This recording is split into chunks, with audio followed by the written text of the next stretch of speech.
Okay, and we're back with curriculum and how the teachers are teaching our kids, and from what standard are our teachers teaching our kids, and where does it come from, and is it adequate from the teacher's standpoint? Is it adequate from a parent standpoint?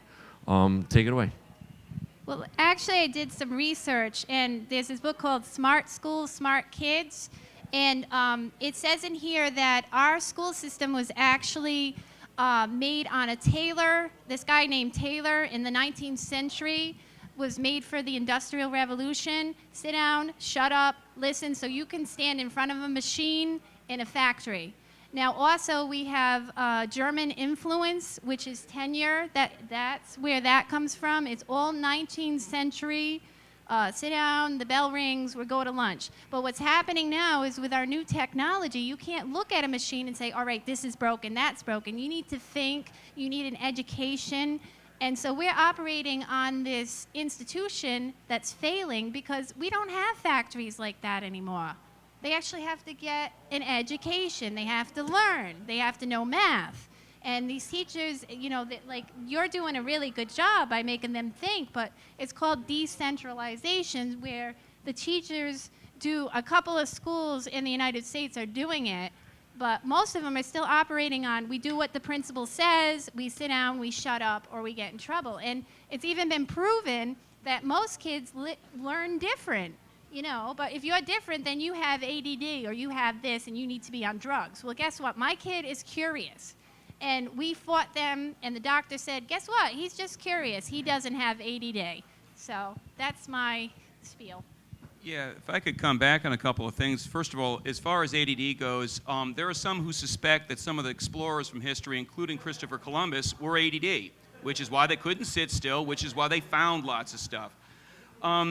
It's easy for me, doing what I do, to avoid some of the traps that perhaps some of my fellow teachers fall into. I'm a technology instructor, and quite frankly, what happens most of the time is that most of the people who are running the schools really aren't quite sure what we do.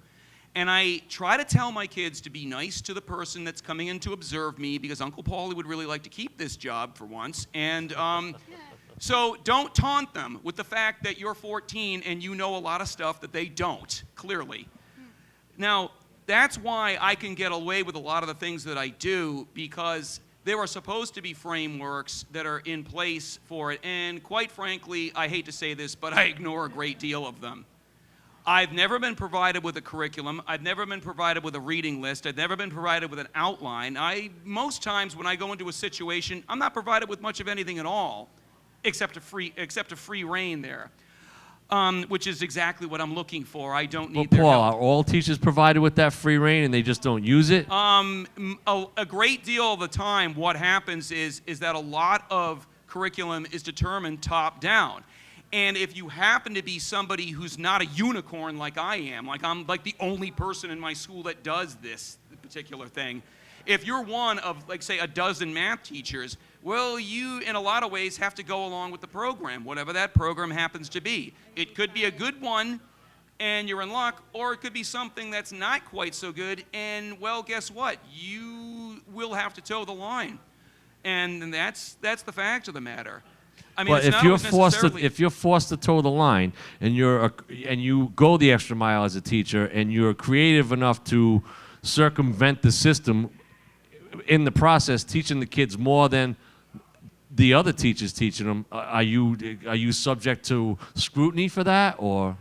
It's possible. I can't say for certain, simply because my experience is so different from I believe the average teachers. The average teacher doesn't do what I do. The average teacher has at least several colleagues that are doing the same thing that they are, and they really do have to coordinate their efforts, and they have to more or less do things in the same fashion.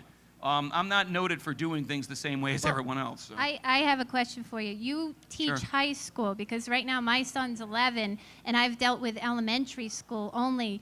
And I was told by the science teacher in 5th grade that I know best, I just graduated. And I'm like, wait a minute, I'm the parent. And, you know, my son knows everything there is about bugs, so, you know, just because he's curious. She was mad my son was asking questions in class, so she failed him.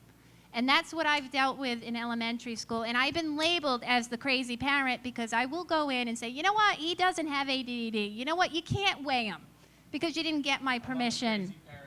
Oh yeah, yeah. So like I get the principal nodding at me because she knows that I'm not going to take her garbage because I'm the parent. But they will walk all over parents if you let them. Well, that's precisely the point. Nobody should be letting them. Again, my philosophy of teaching is that those children are somebody else's children. I treat them as if I would treat my very own children because they belong to somebody. That's why they're precious. That's why I do what I do. That's why I'm a teacher in the first place. I wouldn't do it if I didn't think it wasn't important. And quite frankly, you know, I don't know the whole situation. I don't know this teacher, but on the face of it, it sounds unconscionable. And I wouldn't do that in the first place because the whole idea is to make things better than they were. Not to be the center of attention, not to be a god on a pedestal. That's not what teaching's about. Teaching is not something that happens because you're part of this secret little cult and you learned all these esoteric little things that no one else knows. That's a bunch of crap. Everyone knows this stuff. People teach each other stuff all the time. It's been going on since before there was recorded history. Yeah, but they forget, you know, like you're a really good teacher, but they're, like I said, I mean, there are good teachers, but they are like, you know, who cares that you're the parent? Who cares that you're a constitutionalist? Who cares that you believe in creation? And, you know, you can homeschool, but, like, I work 40 hours, and I was under that impression that if I work, I can't homeschool. And you know what? We rent DVDs, use the library. It's awesome. You know, go to the movies. And instead of, you know, watching fluff, you watch history, or you watch, and my son loves it. Go ahead. I was just going to mention a thing about being labeled as a crazy parent. I've been there. And I was labeled crazy because I confronted the teacher and asked them about point A, point B, and went to the principal and talked about them. Now I think they're about to lock the door when they see me coming up the walk of the school at this point, but was I that bad because I was concerned with what the children were actually learning when the good parents who carry those labels in the neighborhoods really aren't paying attention, and the kids walk around with iPods and headphones all the time. Ooh, I was just going to say that.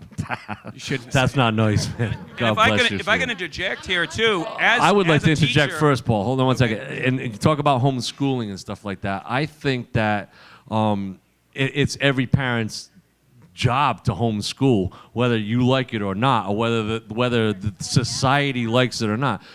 When they get home from school, that's when the homeschooling starts. You know, with. All right, we're going to end with homeschooling, and we're going to be right back with our special guest, and we're going to, you know, continue on with education like